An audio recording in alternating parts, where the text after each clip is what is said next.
ಹೊಸ ವರ್ಷದಲ್ಲಿ ಸಾರಿಗೆ ನೌಕರರಿಗೆ ಬಿಗ್ ಶಾಕ್ ಎದುರಾಗಿದೆ.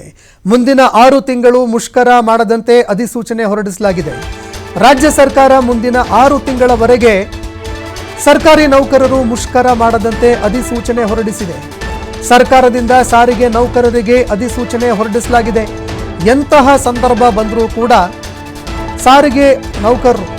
ಸರ್ಕಾರಿ ನೌಕರರು ಮುಷ್ಕರ ಮಾಡಬಾರದು ಅಂತ ಸೂಚನೆ ನೀಡಲಾಗಿದೆ. ಹಿಂದಿನ ಅಧಿಸೂಚನೆ 31/12/2025ಕ್ಕೆ ಕೊನೆಯಾದ ಹಿನ್ನೆಲೆ ಇಂದಿನಿಂದ 6 ತಿಂಗಳವರೆಗೆ ಮುಷ್ಕರ ನಿರ್ಬಂಧಿಸಿ ಆದೇಶ ಹೊರಡಿಸಲಾಗಿದೆ. ಸರ್ಕಾರದ ಆದೇಶ ಉಲ್ಲಂಘನೆ ಮಾಡಿದ್ದೇ ಆದಲ್ಲಿ ಎಸ್ಮಾ ಜಾರಿ ಮಾಡಲಾಗುತ್ತೆ ಅಂತ ಅಧಿಕಾರಿಗಳ ವಿರುದ್ಧ ನಾವು ಕ್ರಮಕ್ಕೆ ಮುಂದಾಗಬೇಕಾಗುತ್ತೆ ಅಂತ ಎಚ್ಚರಿಕೆ ಕೂಡ ನೀಡಲಾಗಿದೆ. ಆದೇಶದ ಪ್ರತಿಯನ್ನು ಸಂಸ್ಥೆಯ ಎಲ್ಲ ಘಟಕಗಳು ಸಾರಿಗೆ ನೌಕರರ ಗಮನಕ್ಕೆ ತರುವಂತೆ ರಾಜ್ಯ ಸರ್ಕಾರ ಸೂಚನೆ ಹೊರಡಿಸಿದೆ.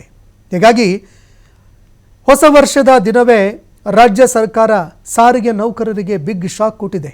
6 ತಿಂಗಳವರೆಗೆ ಮುಷ್ಕರ ಮಾಡೋ ಹಾಗಿಲ್ಲ.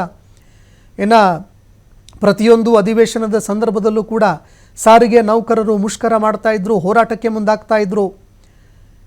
ಇದೀಗ ರಾಜ್ಯ ಸರ್ಕಾರ ಮುನ್ನಾ ದಿನವೇ ಈಗ ಎಲ್ರಿಗೂ ಬಿಗ್ ಶಾಕ್ ಕೊಟ್ಟಿದೆ.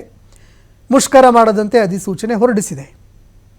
ಇನ್ನು ಪ್ರತಿ ವರ್ಷ ಈ ಹಿಂದಿನ ಒಂದು ಅಧಿಸೂಚನೆ ಏನಿರುತ್ತೆ ಅದು 31/12/2025 ಅಂದರೆ ಹೋದ ವರ್ಷದ ಒಂದು ಅಧಿಸೂಚನೆ ಏನಿತ್ತು ಅದು ಮುಕ್ತಾಯ ಆಗಿತ್ತು, ಅದು ಕೊನೆಯಾಗಿತ್ತು. ಈ ಹಿನ್ನೆಲೆಯಲ್ಲಿ ಈಗ 6 ತಿಂಗಳವರೆಗೆ ಮತ್ತೆ ಅಧಿಸೂಚನೆ ಹೊರಡಿಸಲಾಗಿದೆ.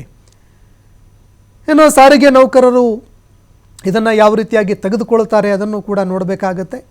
ಯಾಕಂದರೆ ತಮ್ಮ ಸ್ಯಾಲರಿ ಹೆಚ್ಚಳ, ಸಂಬಳ ಹೆಚ್ಚಳ ಆಗಿರಬಹುದು, ಭತ್ಯೆ ಆಗಿರಬಹುದು, ಬಾಕಿ ಆಗಿರಬಹುದು, ಅಥವಾ ತಮಗೆ ಬೇಕಾಗಿರುವಂತಹ ಸೌಲಭ್ಯಗಳಾಗಿರಬಹುದು, ಅದನ್ನು ಪಡ್ಕೊಳ್ಬೇಕು ಅಂದರೆ ಪ್ರೊಟೆಸ್ಟೇ ಮಾಡಬೇಕಾಗಿ ಬರ್ತಾ ಇತ್ತು.